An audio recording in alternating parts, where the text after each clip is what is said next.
Bienvenue à vous tous qui nous suivez. Soyez bénis depuis le lieu ou l'endroit où vous nous suivez.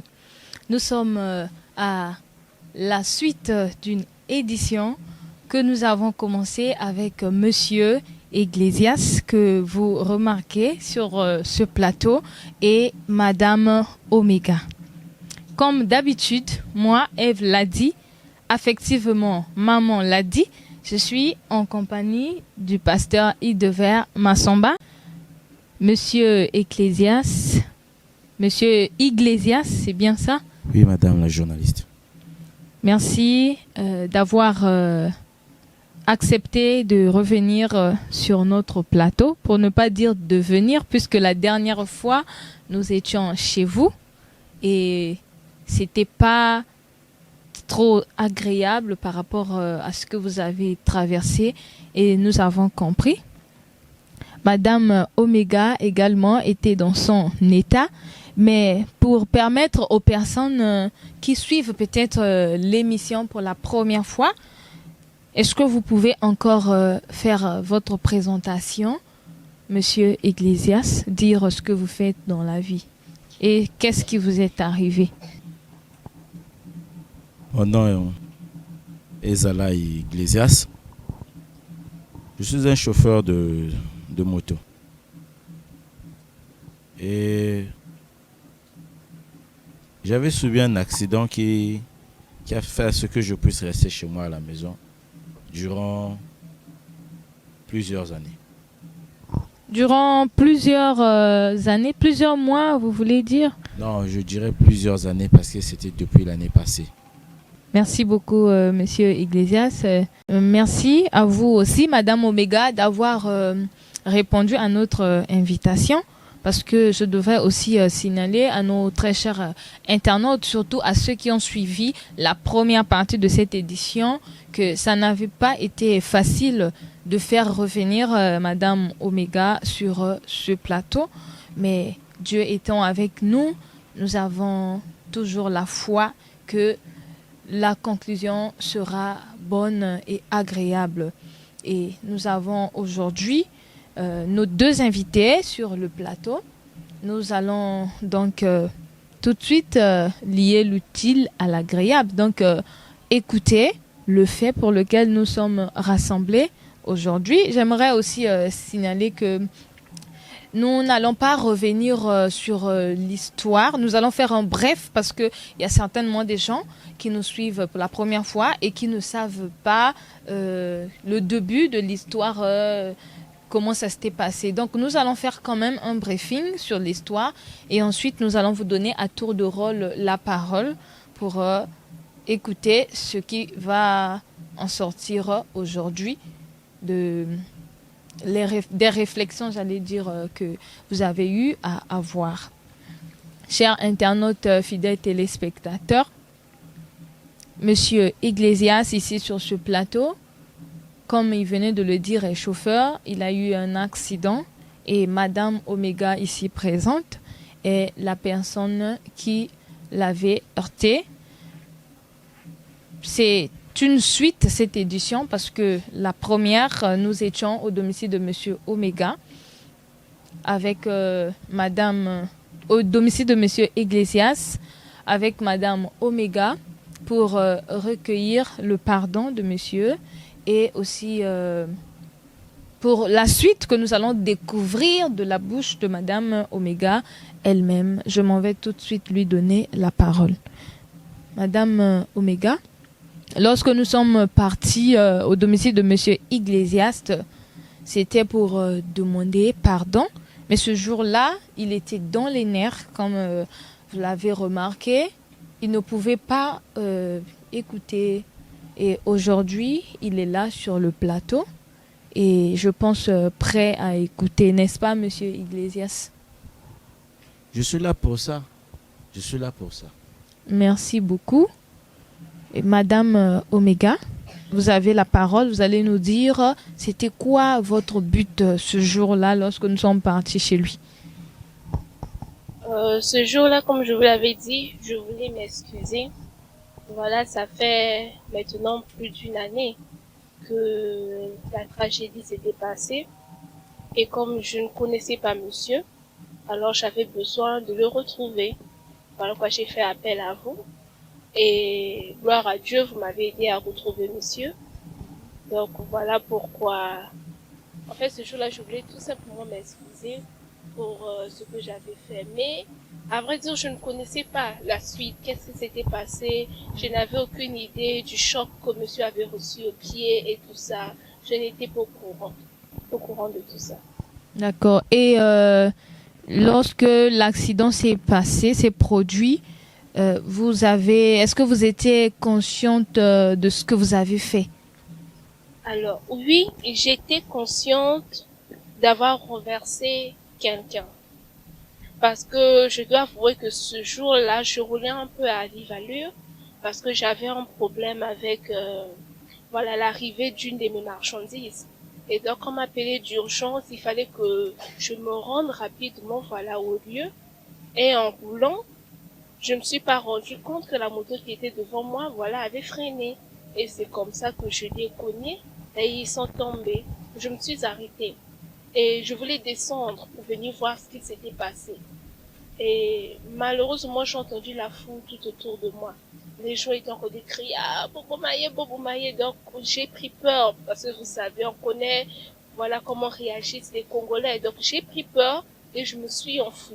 Mais sinon, sincèrement, madame, mon intention n'était pas de fuir. Je voulais vraiment m'arrêter pour venir voir ce qui s'était passé, vraiment assumer ce que j'avais fait. Mais c'est la foule tout autour qui m'a fait peur et j'étais obligée de m'enfuir. Et lorsque vous avez démarré votre voiture en conduisant, comment est-ce que vous vous sentiez? C'était comment en fait? Alors je tremblais, j'avais tellement peur. J'avais peur, j'étais troublée dans mes pensées. Voilà, j'ai roulé droit.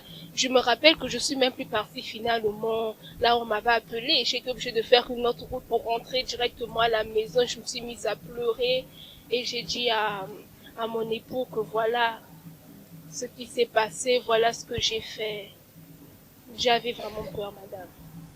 Et est-ce que après des jours passés, vous étiez reparti sur le lieu de l'accident pour prendre des renseignements ou? Je suis repassée plusieurs fois sur le lieu de l'accident, mais je n'ai pas du tout osé. Déjà depuis ce jour-là, en voyant tout ce qui s'est passé avec la foule qui criait, je me suis dit que peut-être si je repars, ils vont dire ah c'est la voiture là. Donc vraiment j'ai eu peur. Je n'ai pas osé repartir pour demander des renseignements. Non, je n'ai pas osé. Mais qu'est-ce qui vous a motivé à faire cette démarche au jour d'aujourd'hui? Bon, on va dire que c'est vraiment les remords, hein. C'est vraiment les remords parce que tous les soirs, lorsque je m'endors, je me souviens que voilà, j'avais renversé quelqu'un. Est-ce que cette personne est toujours vivante? Qu'est-ce qui s'est passé? Je ne me suis pas arrêtée. Comment va cette personne? Et vraiment, je suis troublée. J'étais troublée en tout cas. Et voilà pourquoi je me suis dit que non, je ne peux pas continuer comme ça. Pour ma paix intérieure, il faut que je retrouve ce monsieur. Vous priez, Madame Omega? Oui, je prie. D'accord. Savez-vous qu'ils étaient deux? Monsieur Iglesias n'était pas seul sur la moto. Avez-vous remarqué qu'ils étaient deux? Non, je n'ai pas remarqué qu'ils étaient deux. Je ne m'en souviens plus. Merci beaucoup. Et quelles sont les personnes qui vous ont accompagné dans cette démarche? Parce que souvent, quand ce genre de situation arrive, parfois ce sont nos proches qui nous encouragent, qui nous soutiennent. De votre côté, comment vous avez géré ça? En tout cas, jusqu'à aujourd'hui, il n'y avait qu'à mon époux que j'avais avoué ce qui s'était passé. J'avais peur en fait de l'entourage, de ce que les gens allaient penser de moi, de ce que les gens allaient dire sur moi par rapport à l'acte que j'avais posé. Et il n'y a que lui qui m'aidait dans cette épreuve que j'étais encore de traverser. Merci beaucoup, Madame Omega. Et pensez-vous que si vous recevez le pardon de Monsieur Iglesias aujourd'hui, cela changera quelque chose par rapport à ce que vous vivez et vous sentez tout le temps? Alors, pas que ça changera totalement, Mais déjà, voilà, je serai un peu plus apaisée. Voilà, parce que monsieur a eu un choc très grave au pied. Donc le fait qu'il me pardonne déjà, pour moi c'est beaucoup. C'est déjà beaucoup. Je sais que je ne pourrais pas enlever, voilà, cette douleur ou encore réparer son pied.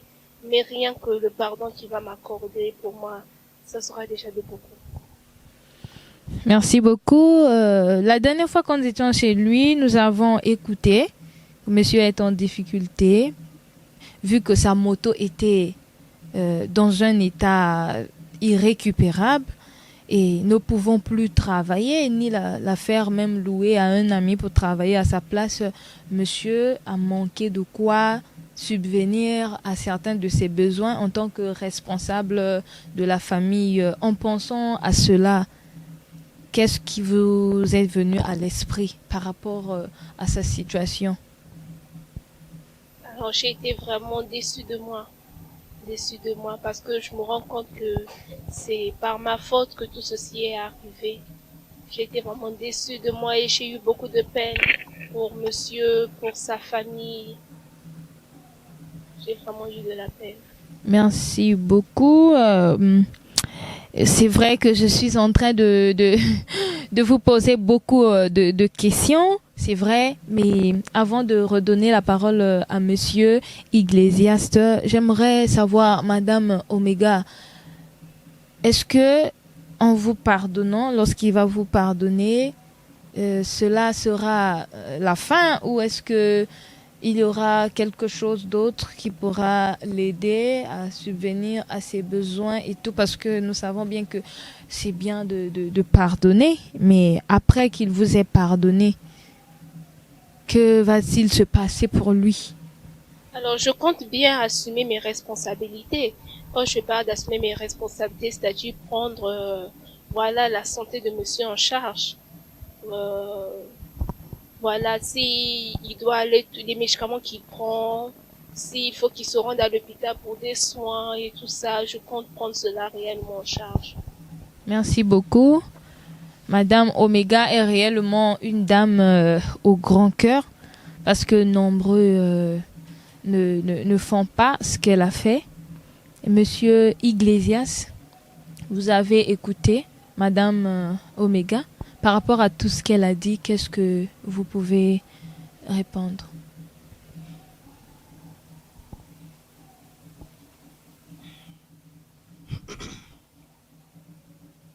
Il y a beaucoup de choses à souligner sur ce que vous venez de dire. Il y a tellement beaucoup de choses à souligner. Je ne serai pas là à ressasser tout ce que j'ai traversé. Je ne serai même pas là à ressasser tout ce que j'ai vécu. Mais je suis en colère. Je suis vraiment, vraiment en colère. Si j'ai accepté de venir ici, pas peut-être pour dire recevoir ce que vous avez dit là, ce que vous allez me remettre là.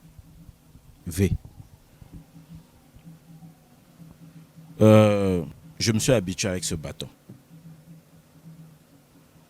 La talaïtier. Je ne sais pas si vous comprenez ce que je suis en train de dire. Oui, je comprends. Voilà, je me suis habitué avec ce bâton. Ça m'aide vraiment à se lever le matin. Mais vous êtes méchante, madame. Vous êtes vraiment méchante. Donc, vous avez attendu une année, après avoir coulé une année, vous vous pointez chez moi, c'est-à-dire en vous disant que vous allez recevoir mon pardon facilement et gratuitement comme ça. Mais est-ce que vous avez eu l'idée, au moins l'idée, l'idée c'est-à-dire vous savez, c'est à cause même de vous là, même dans la parcelle, les gens commencent à dire que non, je suis mauvais. Quand les gens ont l'habitude de dire que la plupart des infirmes là, babikata, bagenachimaimbi, ils n'ont pas tort. Parce qu'ils essaient un peu de voir ce qu'ils étaient. Et naïmba mekuma.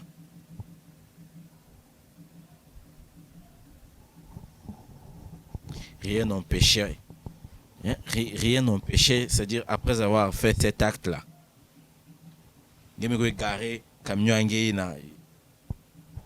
En fait, je ne suis pas là aussi pour vous critiquer. Je me demande même, est-ce que camion a assuré? Là où était partie ma moto, là. Il fallait aller même au commissariat, là. Chercher à prendre des renseignements. La même nuit, là. Vous nous suivez à l'hôpital pour voir ce que nous sommes devenus. Bon. Est-ce que tu sais ce qu'est devenue la personne que je conduisais, là? Je n'ai même pas les nouvelles de la personne en question. Je voulais un CHU savoir ce qu'il est devenu aussi. Et j'espère que vous allez faire la même chose aussi, aller chercher la personne là pour lui parler. C'est pas parce que vous êtes en voiture là, hein? C'est-à-dire on vous connaît, vous les dames là qui conduisez des grosses voitures là, c'est-à-dire lorsque vous roulez là, hein, la manière que vous parlez là, vos connaissances et tout ça là. Nous qui conduisons les motos là, ou bien les taxis, les sons là, vous nous prenez pour des gens qui sont moins que rien. Hein? J'ai fait des choses, j'ai fait des sacrifices. C'est-à-dire, il y a des choses que je n'allais pas faire, ou peut-être dire, mais à cause de vous, je l'ai fait. Peut-être je n'avais pas l'habitude de frapper les enfants. Vous là, vous, je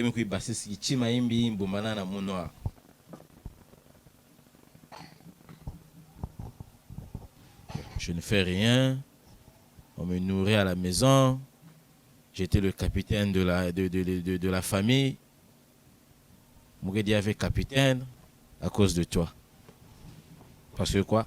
Marchandises en Guéna, il fallait aller recevoir ça.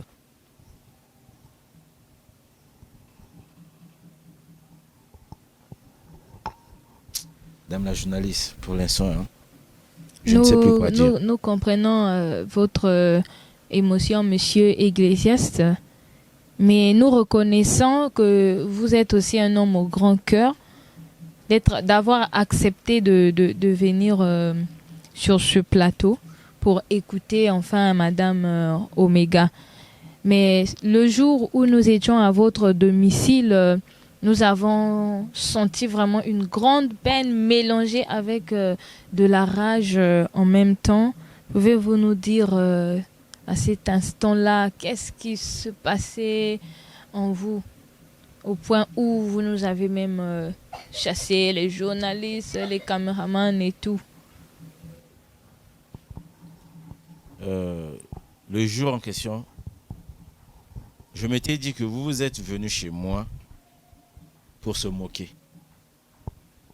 Parce que c'est pas ce qu'on s'était entendu la première fois que nous nous sommes rencontrés. Je me suis dit, oui, il y a que ONG pour aider un peu les handicapés, voir ce que ça va donner. Mais il s'avère que madame, il faut me regarder dans les yeux, s'il vous plaît. Regardez-moi lorsque je parle. Poursuivez, monsieur, s'il vous plaît. C'est ce que je disais. Je me suis dit que vous vous êtes moqué de moi. Je ne sais même pas lorsqu'on a fini en pagaille la dernière fois. Est-ce qu'il y a eu un membre de ma famille se lever et venir me calmer? Vous dire que non, Yaya, Koussalve Pilina, laissez, on va gérer tout et tout et tout. Attends, mon téléman n'a pu intervenir. C'était le monsieur, cher pasteur, qui était là, qui m'a même empêché.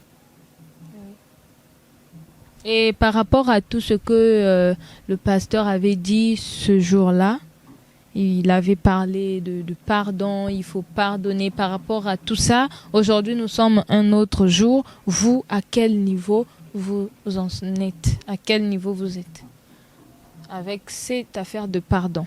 Je l'avais bien dit dernièrement, on peut pardonner. Oui, on peut pardonner.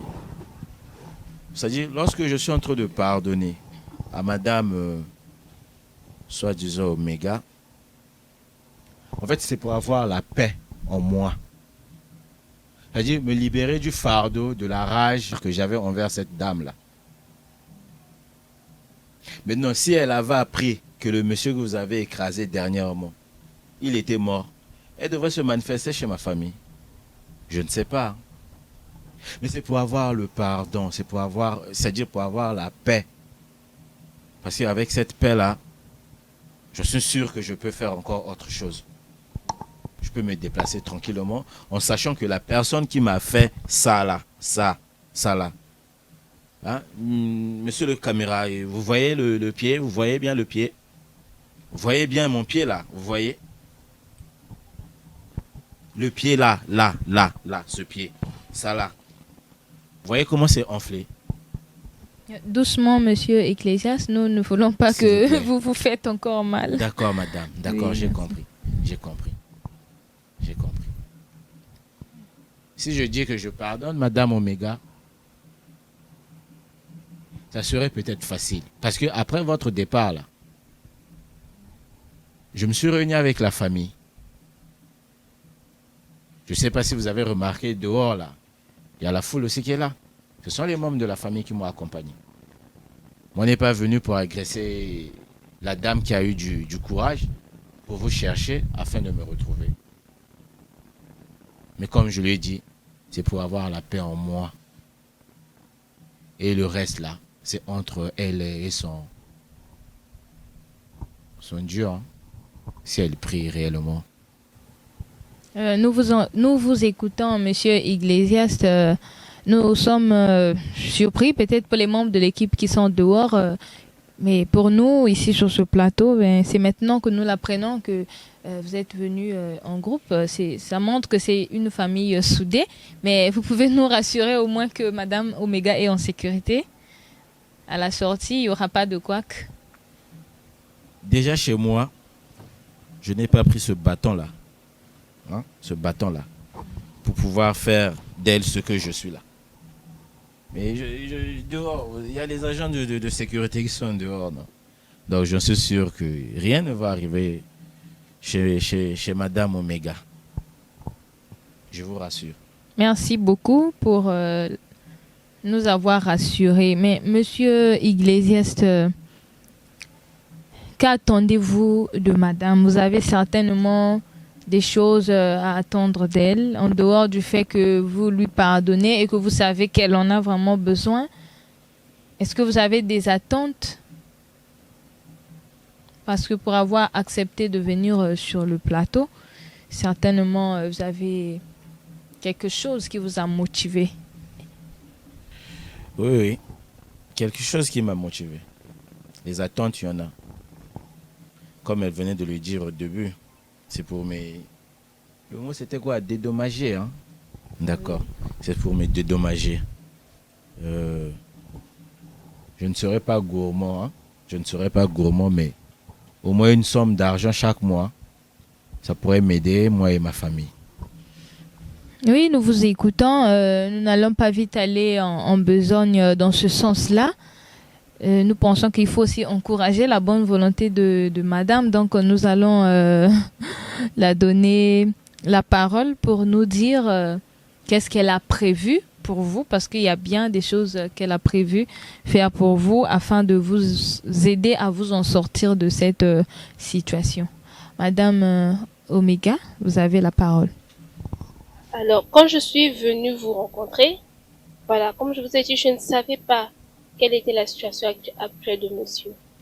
Donc, après la première visite chez monsieur, je suis rentrée chez moi avec l'idée qu'il fallait au moins que je prenne en charge monsieur, ses soins, et je me suis dit que peut-être pour aider monsieur à subvenir aux besoins de sa famille, comme il a su le dire qu'il ne pouvait plus travailler, je me suis dit que, vu que je suis déjà commerçante, et que voilà, j'ai des marchandises qui viennent de l'extérieur pour revendre ici, pourquoi ne pas ouvrir monsieur un commerce de son choix qui pourra l'aider à être autonome et à subvenir aux besoins de sa famille. Mais je comprends par là que voilà, monsieur préfère que je lui donne une somme d'argent chaque mois, donc je ne sais pas trop. Nous allons donner la parole au pasteur. Pasteur, d'un côté, nous avons monsieur Iglesias qui veut recevoir une somme de 300 000 chaque fin du mois, et nous savons que c'est quand même énorme avec la conjoncture actuelle. Et nous avons Madame Omega de l'autre côté qui a prévu offrir du travail à monsieur en lui donnant une boutique ou une activité commerciale à gérer afin d'avoir un salaire pour subvenir aux besoins de sa famille, aussi à la guérison de son pied. Pasteur, que pouvez-vous dire à monsieur Ecclésias d'abord? Merci pour la parole, madame la journaliste. Je crois que ce n'était pas facile la fois passée quand nous étions sur le terrain, là où habite monsieur Ecclésiaste. Ça semblait un peu difficile parce qu'on avait senti la colère était vraiment immense, très élevée. Mais nous avons suivi les deux parties aujourd'hui et je crois que ça semble un peu changer les choses. D'abord, premièrement, nous disons merci à M. Ecclésiaste, malgré son état qu'il a subi. Et aujourd'hui, ici, devant le terrain d'entente avec les internautes qui nous suivent de partout, il a bien su le dire que je peux maintenant pardonner. Ça, c'est la première des choses pour nous, en tant que terrain d'entente, de rassembler un peu, de réunir ces deux personnes qui étaient un peu dans un état qui n'était pas bien. Ce que je peux dire pour M. Ecclésiaste, M. Ecclésiaste, comme je l'avais dit avant, quand nous étions chez vous, que ce n'est pas facile comme te voyant comme ça. Ça dérange un peu le cœur de beaucoup de gens. On connaît quand il y a l'accident, le cœur change, les réactions aussi changent, il y a des mauvaises pensées, et c'est tout à fait que tu arrives à ce niveau-là. Tu arrives à ce niveau-là. Mais aujourd'hui, ce que je peux te faire comprendre en tant qu'humain aussi, j'avais dit ça peut arriver. Ça peut arriver où tu es un conducteur de moto, tu peux aussi heurter quelqu'un. Ce qui est bien avec cette dame, elle s'est ressaisie. Et dans ses explications, elle a bien su le dire, que j'étais reparti sur le terrain. Et après, bon, je n'ai pas pu retrouver le monsieur. Et j'avais aussi du mal à demander ceux qui étaient dans le parage, de peur que ce que je ressentais en moi, la peur, les gens puissent me faire du mal. Et là, je crois que c'est très, très important pour toi, monsieur Ecclésiaste, de comprendre qu'elle a eu quand même un cœur pour toi. Parce que repartir sur l'endroit, je crois que c'est avec un bon cœur qu'elle était repartie. Et je t'avais demandé de pouvoir chercher une place dans ton cœur, de comprendre que ça peut arriver. Parce que l'accident, ce n'est pas quelque chose qu'on prépare. Ça peut arriver. Donc, de ce côté-là, je crois qu'il faut que tu sois en paix déjà. Remercie aussi le bon Dieu pour cette dame qui est revenue, chercher des voies et moyens, et qui est déjà là aussi. Donc, pour ça, c'est bon. Mais, exagérer un peu sur le montant qu'on me paye chaque mois, je crois que ça sera trop, trop vulgaire. Donc, c'est vrai, tu as souffert, tu as fait des dépenses, tu as fait tout ce que tu peux faire. Mais, elle a dit, elle peut prendre la charge de tout ce que toi tu as fait. Et la partie la plus importante, c'est quand elle dit que moi je suis dans les affaires, je souhaiterais que je donne au moins quelque chose que M. Ecclésiaste puisse exercer le temps qu'il a perdu pour pouvoir survivre sa petite famille. Donc c'est un peu de revenir en arrière. Je crois que le chemin qu'il t'a montré à ceux qui nous suivent, c'est un chemin qui est correct. Sinon, imposer un montant, ça ne sera pas trop juste aussi aux yeux de ceux qui t'écoutent partout. Donc, sois un peu humain. Je sais que c'est douloureux, c'est difficile. Nous te supplions en tant que l'émission. Nous, de notre part, nous sentons que ce qu'elle a proposé est tellement juste. Si tu peux rentrer dans la même boîte, ça va alléger aussi le cœur de cette dame qui est si pleurante aussi depuis longtemps. Et ça va aussi effacer les pensées qui l'a fait casser la tête chaque nuit. Donc nous te demandons si tu peux le faire, ça va aider les choses. Et la troisième des choses, tu sais qu'après l'accident, tu as souffert, tu as pleuré. Oui, mais la dame est revenue. Elle est revenue pas seulement pour revenir. Donc, elle a voulu quand même créer quelque chose de nouveau avec toi. C'est aussi un suivi. C'est aussi un suivi. Donc, sois vraiment en paix.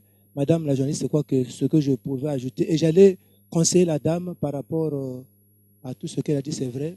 C'était pas facile avec la peur. Mais il y a aussi, lorsque nous sommes dans de telles situations, il y a aussi des commissariats qui sont partout. Elle devait se présenter devant le commissariat et c'est un peu de chercher l'identité des gens qu'elle avait heurtés et ça allait arranger aussi les choses. Je crois que Madame Omega, à la prochaine, il faut essayer un peu d'aller. Et il a évoqué quelque chose de plus profond quand il dit que la plupart des dames qui roulent carrosse, ils sont comme ça. Il peut heurter quelqu'un, il se dit, bon, je m'en fiche, il n'y a pas un problème.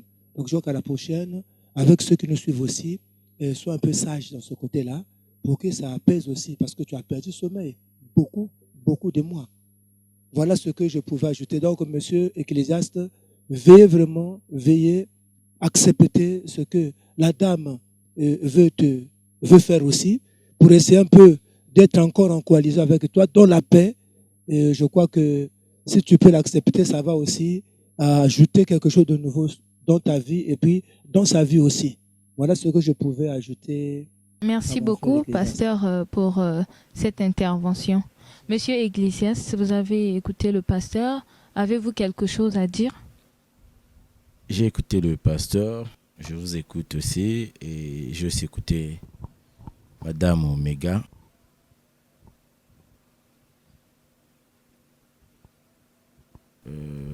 J'ai compris